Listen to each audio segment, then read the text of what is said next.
Урматтуу мекендештер, мен азыр Американын эмесинен чыктым, элчилигине.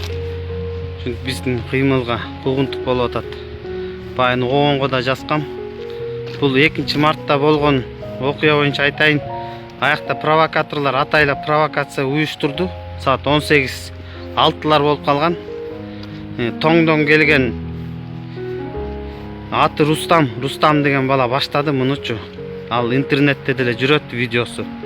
Анан кыргыз элин билип койгула, мен азыр ГКМБга бартам, допрос бергенеч суракка.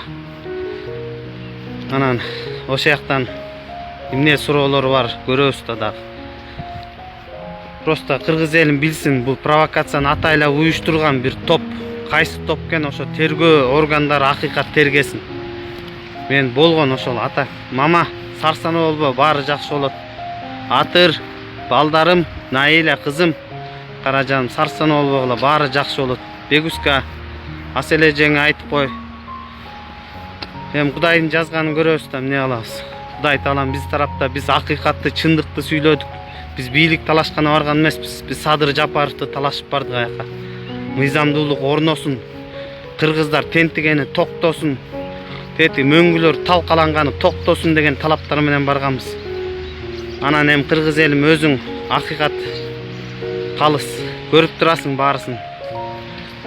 Бул кыймылды билесиздер, элдик кыймыл болгон, элдик кыймыл менен түзүлгөн демилге.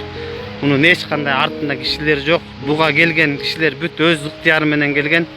Эч ким муну атайлап уюштурган жок бул ишти. Эми уюштур тобу болгон, ал жанагы балдары чогултуп, тияк болгон. Ансыз болбойт да.